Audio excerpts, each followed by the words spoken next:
What's up, millionaires? It's your boy Millionaire E coming at you with a movie review. Now, the movie we are going to be talking about today is Inside Out 2. Now, before we get started, if you haven't seen the movie yet, spoiler alert. Now, let's get into it. So, I'm going to be giving you some of the things that I liked about the movie, and then some of the things that, just some things that I was like, oh, this is cool about the movie. Now, let's get into it. Now, if you haven't seen Inside Out, I'll give you kind of a brief. So Inside Out and Inside Out 2 is about emotions that are in this girl named Riley's mind. The first movie had joy, sadness, disgust, fear, and anger. And this movie has those same five, but then also an addition of anxiety, ennui, boredom, embarrassment, envy, and then also nostalgia, but nostalgia only shows up like twice. Now, what ends up happening, in the second movie, just to give you a brief, is Joy is trying to still fulfill her duties. As you know, she's supposed to make Riley happy. And that's where these new emotions come in, and they're like, since Riley is growing up, she needs more mature emotions, which are those next four. So, the things that I really liked about the movie is how they portrayed anxiety. What I mean is anxiety is when you are basically continually seeing, you are worrying about the typical task in your everyday life. And how they portrayed anxiety is anxiety was very, how do I say, she was almost like a firecracker. And you know what, honestly, now that I think about it, her design where she has kind of like a smile and then her hair is like popped up like that, she always was kind of everywhere, popping everywhere, just really fast, kind of flight almost. Which kind of basically is how anxiety is. And what this character did is, she was trying to, another funny, interesting quote that she had told Joy and everybody else was, she was like, fear, you protect Riley from what she can see. I protect her from what she can't see. Which is, a good thing, which is interesting. And also, that's how anxiety works is it's worried about the unseen. And continuing what I'm saying is she had wanted Riley to become like the leader, and she had all these different pathways or all these different pictures of how, oh, if this happens, everyone will laugh, you become a failure, this and that. Every single time. That's all she was trying to do. She was trying to do it for Riley to be better, but it was ending up detrimental to Riley. And of course, spoiler alert, it ended up to where Riley ended up saying she was a bad person because she had did something, or she was feeling like a bad person, and something happened which caused anxiety to go on the fritz and nitro, basically. And what I mean is Riley was sad and she was like, I feel like I'm a bad person. Anxiety was like, oh my God, I got to do something to not make her feel that. And in doing that, anxiety caused an anxiety attack. Because it ended up where Riley was paralyzed. Anxiety was furiously running down on the console trying to do something. None of the emotions could touch her because it was too much. And she's just bam bam bam trying to basically do something to help Riley. And she's doing it for the better of Riley, but she ended up hurting Riley. And like I said, with an anxiety attack, I don't know if I deal with anxiety, but I don't know if I've ever dealt with an anxiety attack before. But don't quote me on this, but I know that it's where your mind is almost kind of like on the fritz. Meaning it's moving so fast that you can't think about the next step because your mind is just on nitro, basically. And you can't do anything. You're paralyzed. And that was very cool how they did that.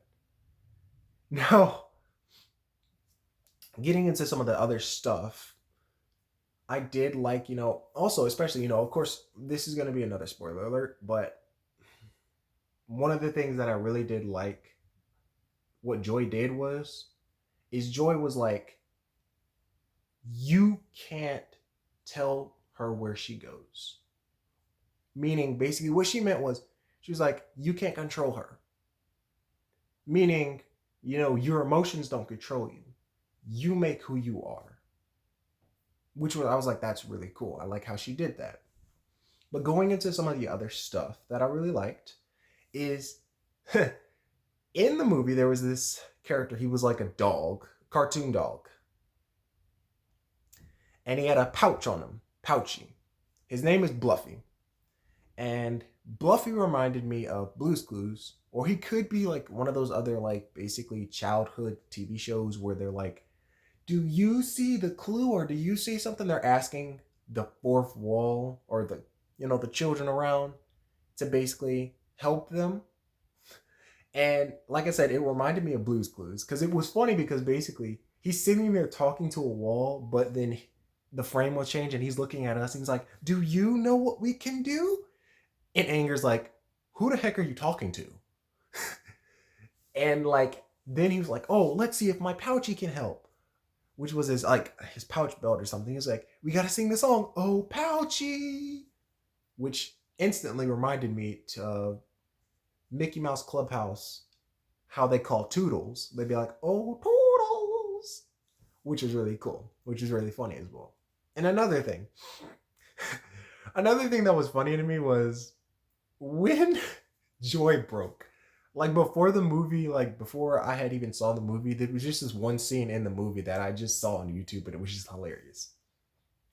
So basically, all of the emotions you got not envy, but disgust, anger, and fear are all just arguing and complaining, and then Joy's sitting there trying to figure out what she's supposed to do, and Anger's like, if she can't save Riley, then old Riley is dead. And you're delusional. And then Joy turns around and the most, it gave me like, what you say? And then immediately just blew up on the emotions and was just pissed. And it was hilarious. It was the funniest thing. It was so funny. But yeah, other than that, like, the movie was really cool. Like I said, it was really how they portrayed anxiety, I think, was very nice. And also, just to kind of, I mean, it's gonna sound ramble a little bit, is if you're dealing with anxiety, as far as doing certain things, I'd say, and this is not, I am not, hey, I'm a doctor, I should say this. No, this is just from me, and what I've tried to do is, I'd say, take baby steps. And what I mean is take small steps. Even though if those small steps don't seem big, they are big to you. Meaning, say for example, and also, well, yeah, for example, I wanted to, for my first time, the first time I went to MomoCon, and this was by myself, I was afraid to go because it was so much people, and it was just like, I felt I was going to get so anxious because it's just all these people here, and it's just like, oh my God, all those thoughts, anxiety, worrying about what may or may not happen. But as soon as I got in there, and I had gone to different things, but as soon as I got in there by myself, I had so much fun. Like, I was like a kid in a candy store in the dealer section. Like, oh my God, look at all this stuff. Wow, wow, wow. Look at all these. And then all the cosplayers, they were so nice. I'd be like, hey, can I take a picture? Sure. And I'm like, that's where now I'm like, ooh, I want to go again. So it's like, it's never as bad as as you think it is. And also, it's going to sound really preachy, but you're not alone when you go into those things, or when you're dealing with things that are with anxiety. And what I mean is God is always there. We can never say, oh, he's never there. He is always there. It's just we need to call out to him to get help, because he's always there with you. So, like I said, take baby steps. Remember that God's always with you. And Y'all like the video, share it with your fam. And if you've seen the movie, tell me what you thought about it. And if you haven't seen the movie, check it out. Tell me what you thought. Remember, like the video, share it with your friend. And if you're subscribed, click that bell icon to be notified for more videos. And I'll see y'all in the next video, y'all. Bye, y'all. Have a blessed day, manners. I'll see y'all later. Bye.